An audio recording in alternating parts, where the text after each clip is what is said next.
गांव की, जहां पर कभी भी ठंड नहीं पड़ती थी। उसी गांव में एक 10 साल का लड़का कबीर रहता था, जिसे ठंड का मौसम बहुत पसंद था, पर ठंड उस गांव में पड़ती ही नहीं थी। क्या है ये सब? इस गांव में तो ठंड ही नहीं पड़ती। मेरे सारे दोस्त गांव से बाहर गए हैं ठंड का मौसम एंजॉय करने के लिए। कबीर ये सब सोच ही रहा होता है कि वहां पर उसकी माँ प्रीति आ जाती है। क्या बात है कबीर, आज तुम्हें कहीं घूमने नहीं जाना है क्या बाहर? ओ माँ, क्या मैं बाहर जाऊँ? इतनी गर्म हो रही है। इस गांव में तो ठंड में भी ठंड नहीं पड़ती। मेरे सारे दोस्त घूमने गए हैं, मुझे भी घूमने जाना है। ठीक है, आज तेरे पिताजी को आने दे, फिर मैं उनसे बात करती हूँ। शायद वो हमें घुमाने कहीं ले जाएं। कबीर ने देखा कि कबीर के पिता बाहर किसी के साथ खड़े हुए बातें कर रहे हैं। अरे मनोज भाई, तुम क्यों नहीं घूमने जाते अपनी पूरी फैमिली को लेकर? पूरे गांव वाले सब घूमने गए हैं ठंड का मौसम मनाने, क्योंकि इस गांव में तो ठंड पड़ती ही नहीं है ना। पर हाँ, ये हमारी फसलों के लिए अच्छा है कि सूरज हर वक्त निकलता है। अरे भाई, क्या जाऊं घूमने, तुझे तो पता ही है सब कहीं कितनी ठंड होती है। हमारे गांव में नहीं होती तो हमारी फसलें कितनी बिकती हैं, इसलिए मैं कहीं नहीं जाता हूँ। मनोज अपने दोस्त से बात करने के बाद अपने बेटे कबीर से कहता है, अरे कबीर बेटा, क्या हुआ? तू यहाँ क्यों खड़ा है? आज तू अपने दोस्तों के साथ कहीं नहीं गया? पिताजी, माँ आपको खाने के लिए बुला रही है और उन्हें आपसे बहुत ज़रूरी बात भी करनी है, इसलिए मैं आपके पास आपको बुलाने के लिए यहाँ पर आया था। सुनिए जी, गांव के सारे बच्चे अपने माता पिता के साथ घूमने जाते हैं, क्योंकि यहाँ ठंड नहीं पड़ती। ठंड की छुट्टियाँ कहीं और बिताते हैं। क्या आपके पास इतना भी समय नहीं है कि हम हमारे बेटे को एक हफ्ते के लिए कहीं घुमाने ले चले? आपको पता है उसको ठंड कितनी पसंद है। प्रीति, तुम जानती हो मुझे कोई दिक्कत नहीं है, पर तुम्हें पता है कि ठंड में मुझे कितना काम रहता है। मेरी फसलों की कितनी डिमांड बढ़ जाती है।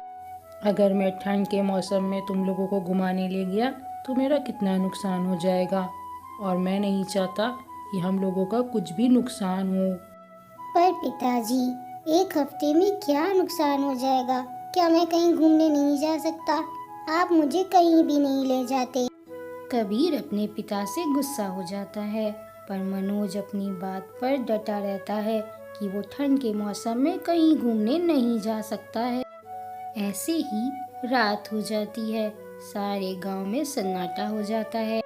मनोज और प्रीति भी खा पी कर आराम से अपने कमरे में सो जाते हैं, पर आज कबीर को नींद नहीं आ रही थी। उसे तो बस ठंड चाहिए थी। ठंड का मौसम उसे बहुत पसंद था। कबीर गुस्से में छत पर आकर बैठ जाता है और अपने से बातें करता है। क्या मैं ऐसे ही बुढ़ा हो जाऊंगा और मुझे ठंड देखना कभी भी नसीब नहीं होगी? कबीर के इतना कहते ही वहाँ पर चांद जो होता है वो बोलता है, कबीर, क्या हुआ? तुम इतना परेशान क्यों हो? पहले तो कबीर थोड़ा परेशान हुआ कि चांद भी बोल सकता है। फिर वो घबरा कर बोला, चंदा मामा, मुझे ठंड बहुत पसंद है, पर यहाँ ठंड नहीं पड़ती है और मुझे ऐसी जगह घूमने जाना है जहाँ पर बहुत ज़्यादा ठंड पड़ती हो, पर मेरे पिताजी के पास वक्त ही नहीं है। मुझे बर्फ गिरती हुई देखना है और बहुत ज़्यादा ठंड भी देखना है। ठीक है कबीर, कल से तुम्हारे गांव में भी ठंड पड़ना शुरू हो जाएगी और बर्फ भी गिरेगी, तुम वो देख पाओगे। अब तो तुम खुश हो ना? क्या बर्फ भी गिरेगी? चंदा मामा, मुझे ये सब देखना है। थैंक यू चंदा मामा। कबीर चांद से बात ही कर रहा होता है कि तभी उसकी माँ प्रीति वहाँ आ जाती है। बेटा कबीर, इतनी रात तक नहीं जगते, मैंने तुझसे कहा था सो जा तू भी। उस वक्त कबीर अपनी माँ को कुछ भी नहीं बताता है और चुपचाप अपने कमरे में जाकर सोने के लिए कह देता है। कबीर फिर आराम से अपने कमरे में आकर चुपचाप सो जाता है। फिर सुबह हो जाती है और पूरे गांव में ठंड का मौसम आ जाता है। अरे विनोद भाई, पूरे गांव में इतनी ठंड हो रही है। पहली बार इस गांव में ऐसा मौसम देखने को मिला है। मुझे मज़ा भी आ रहा है, ठंड भी लग रही है। अरे भाई, इसमें मज़े की क्या बात है? तुम्हें तो पता है पूरे गांव में फसलें कितनी अच्छी होती हैं। इस बार मुझे लगता है सबकी फसल खराब हो जाएगी। कबीर जब सुबह उठकर ऐसा मौसम देखता है वो बहुत खुश होता है। हवाएं चल रही थी और कोहरा भी बहुत था। कबीर ये देखकर बहुत ज़्यादा खुश हो जाता है। अरे वाह, चंदा मामा ने तो इस गांव को शिमला में बदल दिया। ऐसा मौसम तो कहीं नहीं होता। मुझे तो मज़ा आ रहा है। अरे माँ, यहाँ क्यों बैठी चाय पी रही हो? देखो ना कितना ठंडा है बाहर। बहुत मज़ा आ रहा है आज। अरे क्या मज़ा आ रहा है? सुबह से बैठी हूँ। हम लोगों को ठंड की आदत नहीं है। इस गांव में कभी ठंड पड़ी ही नहीं। काम करने का मन नहीं कर रहा है। और ये देख कपड़े अभी छत से लेकर आई हूँ, पूरे ओस में गीले हो गए थे।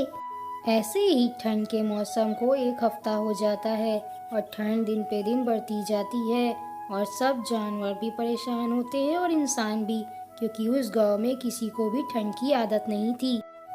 हाय मेरी राम प्यारी, कहीं तू बीमार मत पड़ जाना इस ठंड में। मेरे जानवर को भी ठंड की आदत नहीं है और मुझे तो ये ठंड बिल्कुल भी पसंद नहीं आ रही है।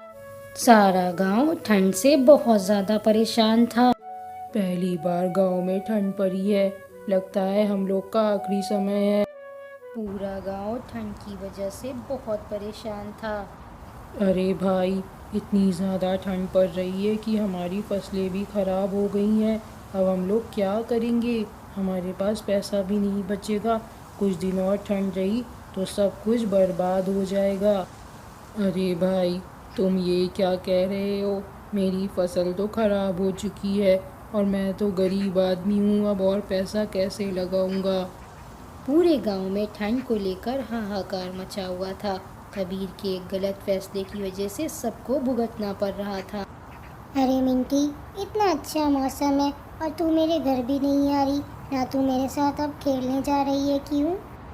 कबीर, तुझे क्या लगता है मैं तेरे साथ खेलने क्यों नहीं आऊँगी? वो क्या है ना, मेरी दादी की बहुत तबीयत ख़राब है और वो बहुत बीमार है ठंड की वजह से, इसलिए मैं तेरे साथ खेलने नहीं आ रही हूँ।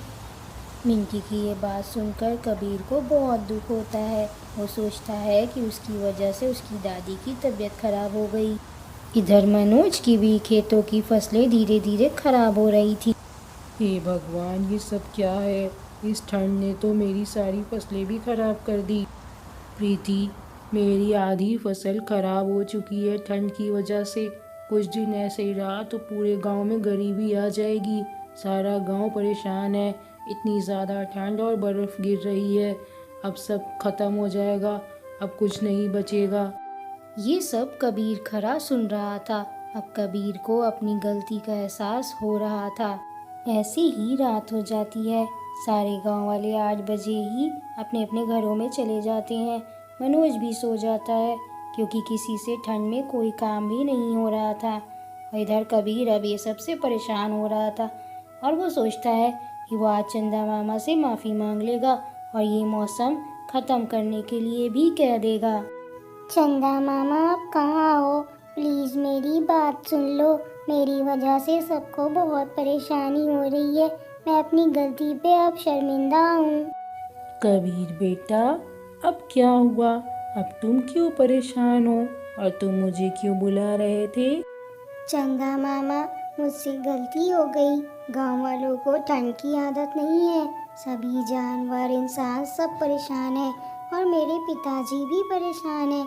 आप मुझे माफ़ कर दीजिए और इस ठंड के मौसम को ख़त्म कर दीजिए। कबीर, मुझे अच्छा लगा कि तुम्हें अपनी गलती का एहसास है। ये सब मैंने तुम्हें एहसास दिलाने के लिए किया था। कल से सब कुछ पहले जैसा हो जाए। अगले ही दिन से सूरज फिर से निकल आता है। सभी गांव वाले बहुत ज़्यादा खुश हो जाते हैं। अरे भाई, देखो आज सूरज निकल आया। हमारे गांव में पहले जैसा मौसम हो गया। सब कुछ ठीक हो गया। अब तो मैं खुश हूँ। हमें ठंड की आदत बिल्कुल भी नहीं है। प्रीति, अब सब कुछ ठीक हो गया है। मेरी फसलें भी पूरी बच गई हैं। अब कुछ नहीं खराब होगी। अब हम लोग अगले महीने घूमने भी चलेंगे। अब मेरे पास और पैसा होगा। नहीं पिताजी, अब हम लोग कहीं ठंडी जगह नहीं जाएंगे। इस गांव में इतनी ठंड पड़ी कि मुझे अब ठंड बिल्कुल पसंद नहीं है, अब मैं अपने गांव में ही रहूँगा।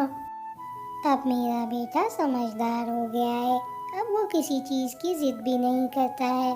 कबीर, तू मेरा बहुत प्यारा बच्चा है, अब हम लोग कहीं घूमने भी नहीं जाएंगे। कबीर को अब अपनी गलती का एहसास हो गया था। अब उसे पता चल गया था कि हर चीज़ की जिद करना अच्छी बात नहीं होती और वो अपने माता पिता को देखकर बहुत ज़्यादा खुश होता है।